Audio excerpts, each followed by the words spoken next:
उत्तराखंड के सरकारी स्कूलों की प्रार्थना सभा में गूंजने लगे हैं श्रीमद् भागवत गीता के श्लोक। उत्तराखंड के सभी सरकारी स्कूलों में श्रीमद् भागवत गीता के श्लोक सुबह की प्रार्थना सभा में बोले जाएंगे। इसके लिए आदेश भी जारी कर दिया गया है। माध्यमिक शिक्षा निदेशक डॉक्टर मुकुल कुमार सदी ने नई व्यवस्था लागू करने का आदेश जारी किया है। उत्तराखंड के करीब 17,000 सरकारी स्कूलों में अब सुबह की प्रार्थना सभा में प्रत्येक दिन गीता के श्लोक न सिर्फ उनका उच्चारण होता, बल्कि उसे श्लोक का अर्थ क्या है यह भी बच्चों को बताया जाएगा। इसको लेकर माध्यमिक शिक्षा की तरफ से एक आदेश जारी कर दिया गया है और मंगलवार से यह सभी स्कूलों में लागू कर दिया जाएगा। इसका मकसद बच्चों को अपनी प्राचीन परंपराओं से अवगत कराना है। आदेश में लिखा गया है कि हर हफ्ते एक मूल्य आधारित श्लोक को प्रार्थना सभा में बोला जाएगा और उसे श्लोक को सूचना पत्र पर भी अर्थ सहित लिखा जाएगा। माध्यमिक शिक्षा के निदेशक डॉक्टर मुकुल सती ने इसके पीछे का कारण और दृष्टिकोण बताया है कि न सिर्फ इससे बच्चे अपनी प्राचीन परंपराओं, इतिहास के बारे में रूबरू हो सकेंगे, बल्कि उनके जीवन में भी उनके पर्सनालिटी डेवलपमेंट यानी बौद्धिक क्षमता को भी यह श्लोक बढ़ाने में मदद करेंगे। इसके अलावा हफ्ते भर में विद्यालय के छात्र छात्रा उसका अभ्यास करेंगे और हफ्ते के अंतिम दिन इस पर चर्चा कर फीडबैक लिया जाए।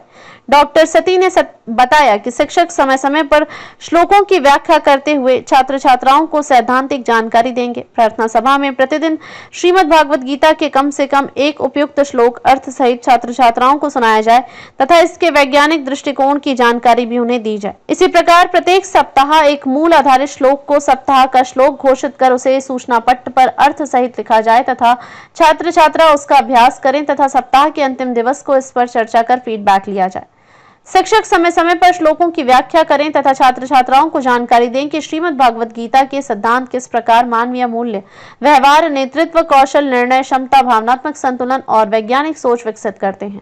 उदाहरणार्थ गीता का श्लोक कर्मण्येवाधिकारस्ते मा फलेषु कदाचन छात्र छात्राओं को परिणाम प्राप्त करने के लिए प्रयास करने के लिए प्रेरित करता है तथा समझाता है कि किसी भी लक्ष्य की प्राप्ति हेतु निरंतर कार्य और सुधार ही वैज्ञानिक सफलता का आधार है। छात्र छात्राओं को यह भी जानकारी दी जाए कि श्रीमद् भागवत गीता में दिए गए उपदेश सांख्य, मनोविज्ञान, तर्कशास्त्र, व्यवहार विज्ञान एवं नैतिक दर्शन पर आधारित हैं, जो कि धर्मनिरपेक्ष दृष्टिकोण से संपूर्ण मानवता के लिए उपयोगी हैं। विद्यालय स्तर पर यह भी सुनिश्चित किया जाए कि छात्र छात्राओं को श्रीमद् भागवत गीता के श्लोक केवल विषय या पाठन सामग्री के रूप में न पढ़ाए जाएं, अपितु यह भी सुनिश्चित किया जाए कि यह प्रयास उनके जीवन एवं व्यवहार में भी परिलक्षित होना चाहिए।